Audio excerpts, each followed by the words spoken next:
Sure if anyone out there realizes what's going on. If you're going through this journey, you're going through this journey with me, and you're changing your self belief on a fundamental level, things are gonna hurt. It's gonna hurt really badly. You're gonna need to change yourself so drastically, it's almost like you're killing someone, like you're killing your old self. There is a physical being, someone inside your head that you have to change. And once that guy changes, it's over. He's gone forever, and it hurts. It hurts to disregard your old beliefs, to reprogram your mind, because you've been through years and years and years and years of broke programming, bullshit programming, where they tell you you have to do a certain thing to get a certain achievement. No, you don't have to do anything in life.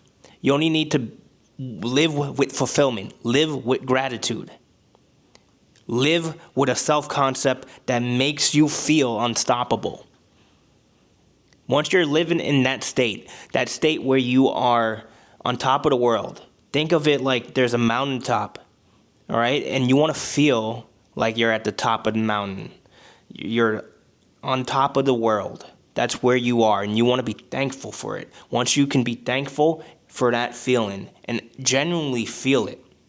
I tell my wife all the time. She tells me she's trying to practice law of attraction, law of assumption, and things like that. She's going through an issue right now because she just had a baby, and there's some like medical issues. And she kept on testing her blood sugar. It's like prenatal diabetes or something. I don't know if she wants me to share this stuff with you, but you guys don't know her. She might kill me for saying this. I'm sorry. But, all right, so prenatal diabetes or diabetic pregnancy or whatever, right? And she's so worried about it, she's testing her sugar unnecessarily. Like the doctor recommended her to test her sugar, I think, like once a week because it's like a borderline thing right now. But she's putting so much concern into it. She's testing it like 3-4 times a day. Obsessing over every food she eats, which is good. She's eating healthier. But what's happening is she's putting energy into it, like legit energy, because the doctor programmed her to worry about it. And now that worry is energy. Feelings, emotions, thought, they all equal energy. They form energy.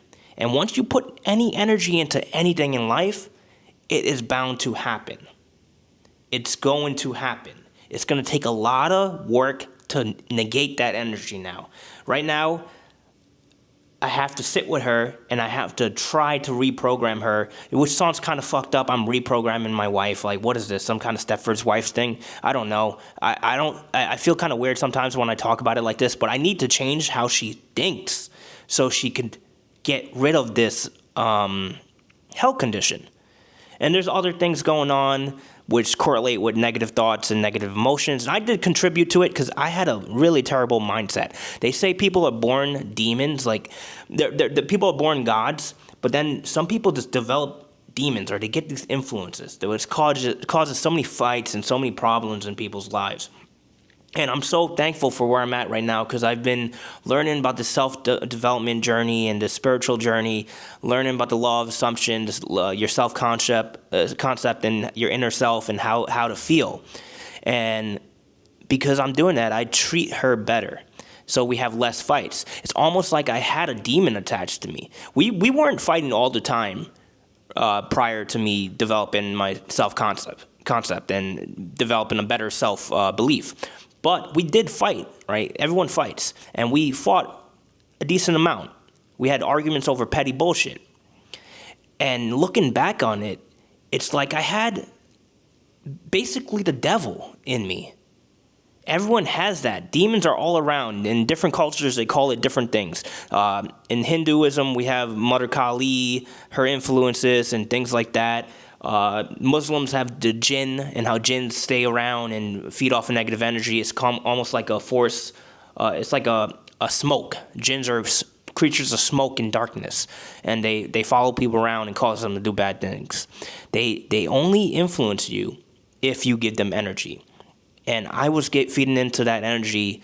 I don't know how much. I don't think I was that bad, but things are a lot better now because I stopped feeding into that energy, and I try to help above all else, which is a lot better than how I used to be.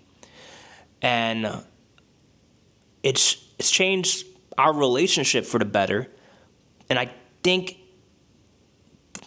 I killed that old version of myself, that old demon, that whatever that was, whatever you want to call it, if you want to be spiritual or not.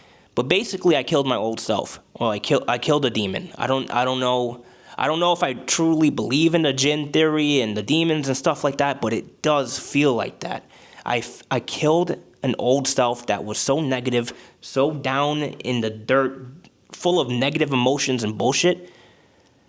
I got rid of that thing, and I feel so much better. It's almost like a weight has been lifted, like some kind of heavy burden has been lifted off of me. It's an amazing feeling, and you guys need to be aware of how you treat people, how you talk, how you speak, how you think about people, above all else, you obviously have to think.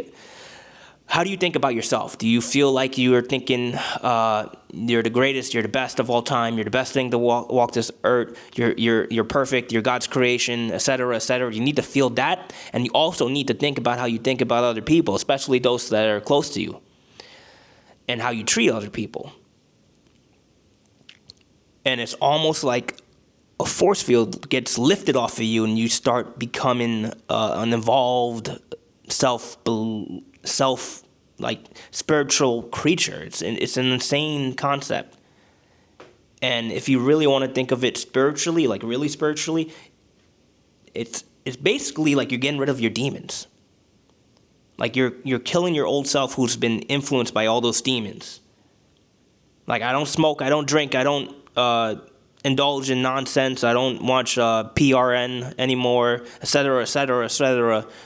Those are all demons. I don't treat my wife bad. I don't say negative things to people when I can control myself. Of course, sometimes the demons slip back in, and you do sometimes have moments where you act out on negative emotions. But you need to be aware of it and try to control it. And as you train your mind, it's like a gym, right? You go to the gym to work out.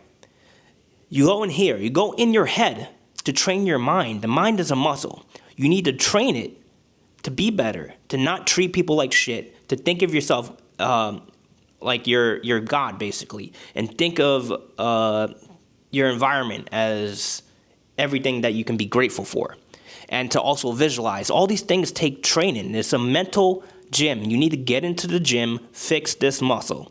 You need to start visualizing. If you visualize every night right before you go to bed, as you're getting into stats, things will start coming to you. But you need to go to the gym. I go to the gym every day now in my head. You're basically working out that mind muscle, and you'll start seeing things around you change. You treat people better. You be better. You're doing healthier things. You're doing things that will make you more money. It all comes natural once you start going to the gym. Right? Once you start actually working out, your body gets better, right? Why don't we think of the mind the same way? I'm not talking about education. I'm not talking about learning mathematics or science or studying a textbook. I'm talking about actually training the fiber, the muscle, the tissue in there to actually visualize, to think positive thoughts, to be able to just train that visualization muscle, that positive energy muscle inside this brain. The brain is such a complex thing. We do not understand it at all. It's common knowledge at this point. We only use like a small percentage of our brain power. If you train this muscle and you're able to unlock more and more power from it, what would you be capable of? You'll be capable of so many things. Just think about it.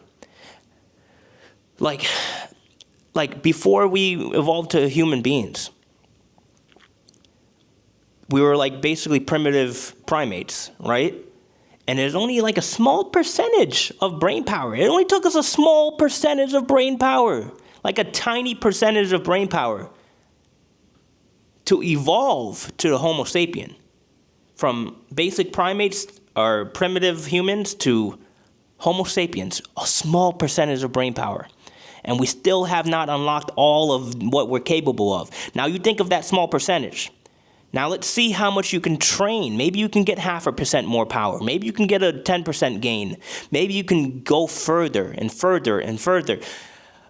You can probably unlock so much more potential in you to believe in yourself, to create things, to manifest, that right now you're looking at me like I'm crazy, like I'm talking to you like gibberish.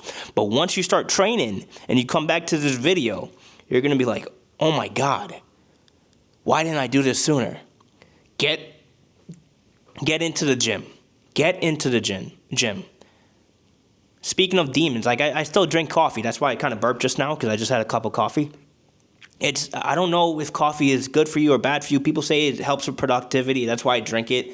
I wasn't feeling like recording the video. I still have to go to the gym. Why don't I feel like recording a video? Why did I have to drink coffee and procrastinate all morning to sit down and make this video? It's because I haven't been working out.